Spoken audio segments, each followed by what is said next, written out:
نن د صفت مشبه ولا سبق ته صفت مشبه چې تل شي صفت اسم فاعل ونی وي ځکه ته صفت یل شي مشبهه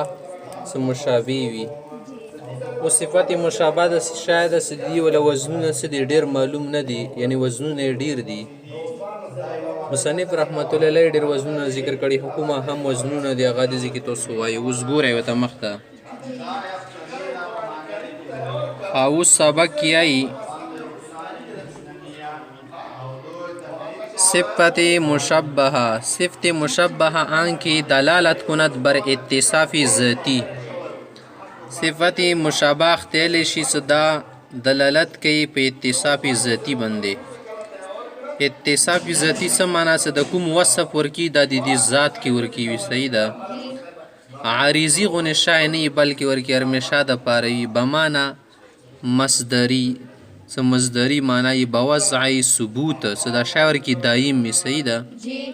و اسم فاعل دلالت می کند بر اتصاب بطور حدوث اسم فاعل کی حدوث ورکی د شای عارضی وی لکه توای څه هذا رجل بارع د سړی ډېر تکړه ده خو څه کله صفت مشابه ته وړي بیا د شیطان نشیل به بل انداز کی صحیح ده ولهذا صفت مشبهه همیشه لازم بشه د صفت مشابه ورمشه د پر لازم باب نه رسی متعدی نه رسی ورمشه د پر بل لازم یو دا معنا یاده صدا سړی پر لازم شای آغا به بیانای تو سویس هذا رجل حسن دا رنگی سړی دا خ سړی دا ایدی معنا ده د رنگی ستوب خودی پر سټی ما پر خو ما خو 2000 خو نه ختمیږي خیو د میکاف له حسن د خو ما صوت ختمیږي او بو انزال سره دی ته واستنه شل هذا رجل حسن اگر چې اسپل متعدی آیا ده اگر چې کاپل متعدی نروش صدر پرونه کوي پس فرق در سامع و سمیع اینست د سامع او سمیع کې دا فرق ګورئ سامع اسم فاعل سره شو سمیع د صفت مشبهه اوس ګوره کې سامع دلالت می کند بر ذات سامع په اخ سړی باندې دلالت کې چوته یل شي کې موصوف بشد بشونی دنی چیزه بالفعل سا کی دا صفات ورکی موصوف بشد من صفات ورکی بشونی دن وردل سننا چیز دی وشي بالفعل من ووس بس وقتی طور باندې شاور کی ماغه ته سامعون یل شي اوس داسې کې سړی د تویل څه سامعون کله خبري اوري سامعون دا خو څه خبري نور هغه ټیم کې چوغو تیر شي دا سامعون دا نشیل خو سمیع الله تعالی دیل شي الله تعالی چوک خبري کوي بیا سمیع دا که چوک خبري نه کوي کنه بیا سمیع د مخ کې نه سمیع آینده به سمیعون وي صحیح ده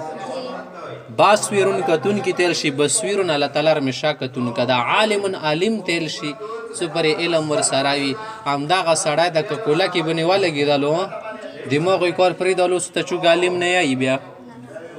الله تعالی علیم در مشا د پر مخ کې علیم موسی علیم د بیا علیم وي پر باندې پوي شولې ولی هذا بعد ان مفعول عمدن